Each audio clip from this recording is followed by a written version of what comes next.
Just going to do a revisal on my snowblower tip. I had the full piece of pipe on here. It's plastic ABS pipe, and what it was doing, it was just pushing the snow, especially when it's wet. So I cut it in half and then just put half of it underneath here and then bolted it on.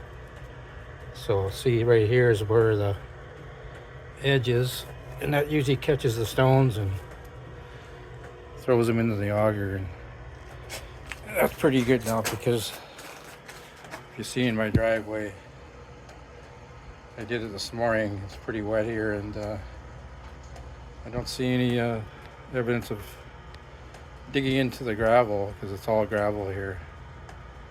And I had that problem last year and the years before, and throwing stones everywhere, so that seems to solve the problem now. Just a tip.